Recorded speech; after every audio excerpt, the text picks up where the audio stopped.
आज हम लोग पोएट्री सेक्शन का चैप्टर सीख करेंगे जो कि नेम है द सोल्जर्स। क्वेश्चन नंबर 1 पे चलते हैं। द लाइन, एक minute student. The line in hearts at peace under an English heaven is taken from. कह रहा है कि ये कुछ लाइन है जो कि पूरी मन से, सच्चाई से और शांति से ये लाइन इंग्लिश की किस पोएम से लिया गया है। ऑप्शन ए है an ode to autumn, B है द सोल्जर, सी है song of my self, D है फायर इन। सो हमारा करेक्ट आंसर हो जाएगा B is our correct answer. Question number 2 है रूपर्ट ब्रोक प्राइजेस। जो रूपर्ट ब्रोक थे वो किसकी तारीफ कर रहे थे। ऑप्शन ए है इंग्लैंड, बी है जर्मनी, सी है रसिया एंड डी है अमेरिका। सो हमारा करेक्ट आंसर हो जाएगा ए, इंग्लैंड की वो ज़्यादा ही तारीफ कर रहे थे। क्वेश्चन 3 है द सोल्जर इज़। जो सोल्जर थे वो मतलब कहाँ के थे, क्या थे वो सोल्जर। ऑप्शन ए है एन ऑडी, बी है अ सोनेट, डी है एन इपिक एंड डी है नॉन ऑफ दी। सो हमारा करेक्ट आंसर हो जाएगा B, a sonnet. Question number 4 पे चलते हैं। The soldier is dash poem. कह रहा है कि जो सोल्जर साइन है वो किस पोएम की है। ऑप्शन ए सिम्बोलिक, बी है लिरिकल, सी है पैट्रियोटिक एंड डी है नॉन ऑफ दिस। सो हमारा करेक्ट आंसर हो जाएगा सी, पैट्रियोटिक, देशभक्ति को दर्शाता है सोल्जर जो है। क्वेश्चन नंबर 5 है द सोल्जर डील विद। जो सोल्जर हैं वो किससे डील करते थे। ऑप्शन ए है फ्रांस, बी है रसिया, सी है स्कॉटलैंड एंड डी है इंग्लैंड। सो हमारा करेक्ट आंसर हो जाएगा डी, इंग्लैंड। क्वेश्चन नंबर 6 है the term concealed stand for dash in the soldier. जो सोल्जर नाम का चैप्टर है उसमें एक टर्म है कंसील्ड, वो किसके लिए स्टैंड करता है। ऑप्शन ए हीडिंग, बी है डिसअपियर्ड, सी है अब्सेंट और डी है नॉन ऑफ दीज। सो हमारा करेक्ट आंसर हो जाएगा ए, हीडिंग, छुपने के लिए वो वर्ड था वहाँ पे। क्वेश्चन नंबर 7 पे चलते हैं। According to the soldiers England has given her natives her flower. कह रहे हैं कि अकॉर्डिंग जो सोल्जर चैप्टर के अनुसार इंग्लैंड किसको अपना नेटिव, पड़ोसी मानता था और उसे फ्लावर देता था। Option A to work, C B है टू लव, सी है टू ऑफर एंड डी है नॉन ऑफ दिस। सो हमारा करेक्ट आंसर हो जाएगा बी, टू लव। ये लव के मतलब कि ये प्रतीक था कि हाँ मतलब मेरे पड़ोसी हो आप तो मैं आपको मानता हूँ। क्वेश्चन नंबर 8 पे चलते हैं। Who has compose the poem the soldiers. जो सोल्जर नेम के चैप्टर है वो पोएम किसने कंपोज किया था। ऑप्शन ए है रॉबर्ट ब्रोक, बी है टी.एस. इलियट एंड सी है डी.टी. लॉरेंस एंड डी है W.H. ऑडेन। सो हमारा करेक्ट आंसर हो जाएगा ए, रूपर्ट ब्रोक। क्वेश्चन नंबर 9 है रूपर्ट ब्रोक वाज बर्न इन। जो हमारे राइटर है उनका जन्म किस सन में हुआ था। ऑप्शन ए है 1886, बी है 1887, सी है 1818 एंड डी है 1819। सो हमारा करेक्ट आंसर हो जाएगा B is our correct answer, 1887। Question number 10 है question number Robert Brooke was die in. जन्म तो उनका हमारे राइटर का हुआ था 1887 में। अब यहाँ पे क्वेश्चन नंबर 10 पे पूछ रहा है कि उनका मृत्यु कब हुआ था। तो ऑप्शन ए है 1913, बी है 1914, सी है 1915 और डी है 1916। सो हमारा करेक्ट आंसर हो जाएगा सी, 1915। क्वेश्चन नंबर 11 है Robert Brooke is remembered as. जो पोएट है हमारे रोबोट, उनको लोग मतलब किस तरह याद करते थे। Option A trench poet, B है गोग्रियन पोएट, सी है रियलिस्टिक पोएम एंड डी है वॉर पोएट। सो हमारा करेक्ट आंसर हो जाएगा डी, वॉर पोएट के नाम से वो ज़्यादा प्रसिद्ध थे। क्वेश्चन नंबर 12 है Brooke inspired patriotism in the dash phase of the first world war. जो हमारे पोएट हैं वो देशभक्ति के लिए सबको प्रेरित करते थे। ये फेज़ फर्स्ट वर्ल्ड वॉर था, कब हुआ था, मिडिल में था या ईयरली में हुआ था या लेट में हुआ था या नॉन ऑफ दिस हुआ था। तो चलो ऑप्शन देखते हैं। ऑप्शन ए है ईयरली, बी है मिडल, सी है लेट एंड डी है नॉन ऑफ दिस। सो हमारा करेक्ट आंसर हो जाएगा ए, ईयरली, शुरुआती दौर में ही हुआ था। क्वेश्चन नंबर 13 है Rupert Brooke has written the poem. जो रूपर्ट ब्रोक है उसमें से कौन से पोएम उन्होंने लिखा है? ऑप्शन ए स्नेक, बी है एन इपिथेट, सी है द सोल्जर एंड डी है song of my self. So हमारा करेक्ट आंसर हो जाएगा 6, C is our correct answer. Question number 14 पे चलते हैं। The soldier is a dash poem. जो सोल्जर नाम का पोएम है वो क्या बता रहा है? ऑप्शन ए मैच्योर, बी है वॉर, सी है लव एंड डी है हैप्पी। सो हमारा करेक्ट आंसर हो जाएगा बी।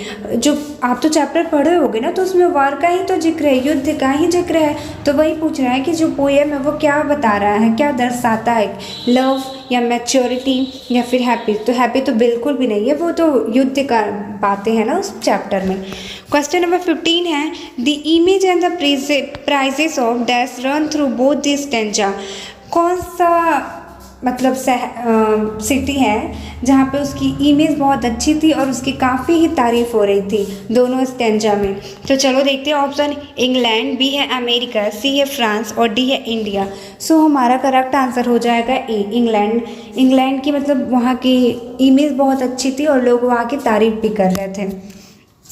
क्वेश्चन नंबर 16 है। The place where the soldier would be buried should be traces at the part of dash after his birth. जो वहाँ के सोल्जर थे वो मतलब ऐसे ट्रीट कर रहे थे जैसे, ऑप्शन ए है जर्मनी, बी है फ्रांस, सी है इटली एंड डी है इंग्लैंड।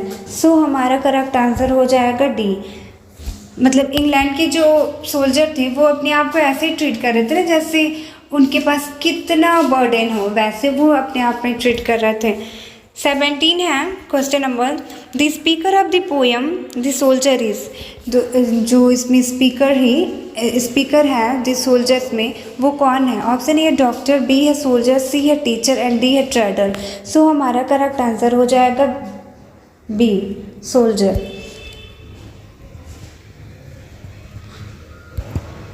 क्वेश्चन नंबर 18 है। The poem dash is a patriotic poem. हाँ, कौन बोल रहा है ना कि इसमें से कौन से पोएम है जो देशभक्ति के लिए है? ऑप्शन ए है song of my self, B है द फायर रिम, सी है द सोल्जर एंड डी है एन इपिथीप। सो हमारा करेक्ट आंसर हो जाएगा सी। क्वेश्चन नंबर 19 पे चलते हैं। Rupert broke speak in the voice of and dash soldier. जो रूपर्ट ब्रोक थे वो किस सोल्जर के बारे में बता रहे थे, किस देश के सोल्जर के बारे में? ऑप्शन ए इंग्लिश, बी है अमेरिका, सी है फ्रांस एंड डी है यूरोप। सो हमारा 19 का करेक्ट आंसर हो जाएगा ए, इंग्लैंड। क्वेश्चन नंबर 20 है। The poem dash is a sonnet. Option A है फायर रिम्थ, बी है द सोल्जर, सी है song of my self, D है स्नेक। सो हमारा करेक्ट आंसर हो जाएगा बी। क्वेश्चन नंबर 21 है। अ dust home dash board safe mad aware. उसमें कौन सा देश है जो बहुत ही डस्ट था, बोर मतलब बोरिंग टाइप का था, सेफ और अवेयरनेस था? ऑप्शन है इंग्लैंड, बी है इंडिया, सी है इंग्लैंड, डी है आइसलैंड। सो हमारा 21 का सी हो जाएगा, इंग्लैंड। क्वेश्चन नंबर 22 है। My tongue every dash of my blood from date from this soil this air. कह रहा है कि मेरा जुबान, मेरी खून, मेरी मिट्टी, मेरे देश का हवा, ये क्या था? ऑप्शन है ड्रॉप, बी है एटम, सी है मॉलिक्यूल एंड डी है पार्ट। सो हमारा 20 का करेक्ट आंसर हो जाएगा बी। ये तो एटम ही था ना उस चैप्टर में। क्वेश्चन नंबर 23 है। The poet in the soldier is depicting the mysteries of.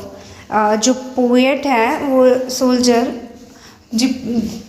वो कह रहा है डिपिक्टिंग ऑफ मिस सीरीज कर रहा था। ऑप्शन ए है वॉर, बी है नेचर, सी है रिलेशन एंड डी है लव। सो हमारा 23 का करेक्ट आंसर हो जाएगा ए, वॉर के बारे में ही तो ये पोएम ज़्यादातर बता रहा था। सोल्जर है तो सोल्जर की लाइफ कैसी है यही सब बारे में थी, युद्ध हो रहा था। आपको आई होप कि आप ये चैप्टर पढ़ लिए होंगे। क्वेश्चन नंबर 24 पे चलते हैं। The sonnet is a poem of dash lines. ये कौन से लाइन से सोनेट नाम का पोएम है? ऑप्शन ए है 16, बी है 14, सी है 18, डी है 20। सो हमारा 24 का करेक्ट आंसर हो जाएगा 14 लाइन में से ये सोनेट पोएम लिया गया है। 25 है if I should die think only this my me is taken from. कह रहा है कि यदि मेरी मृत्यु हो जाए और मैं सोचूं दिस माई मी कि मैं ही हूँ, इस कहाँ से लिया गया? Option A an epithet, B है fire, C is the soldier and D is snake. So हमारा करेक्ट आंसर हो जाएगा सी। क्वेश्चन नंबर 26 है a pulse in the eternal mind no less is written by. जो पल्स है वो eternal mind है, no less is written by. Option A John Keats, B है Walter de la Mare, C है Walt Whitman and D है Rupert Brooke. So हमारा correct answer हो जाएगा 26 का डी। 26 का डी आंसर हो जाएगा। 27 पे चलते हैं। Her sight and sound dream happy as her day is taken from. कह रहा है उसकी साइट और उसकी आवाज़, उसका सपना, उसका खुशी, ये कहाँ से लिया गया है line? Option A snake, B है फायर रिम, सी है द सोल्जर एंड डी है now the lips are falling down. So हमारा करेक्ट आंसर हो जाएगा सी। क्वेश्चन नंबर 28 पे चलते हैं। The soldier in the poem the soldier is. एक बार रिपीट किया गया है ये क्वेश्चन। कह रहा है कि the soldier in the poem, soldier नाम का जो पोएम है, द सोल्जर इज, सोल्जर कहाँ के है? ऑप्शन ए फ्रांस, बी है इंग्लैंड, डी है जर्मन एंड डी है स्पेनिश। सो हमारा करेक्ट आंसर हो जाएगा B. B is our correct answer. एक मिनट स्टूडेंट। 28 का B number English. I hope कि आप लोग पढ़ लोगे और ये क्वेश्चन आंसर कर लोगे। एक बार ऑब्जेक्टिव कर लेना। Okay, thank you.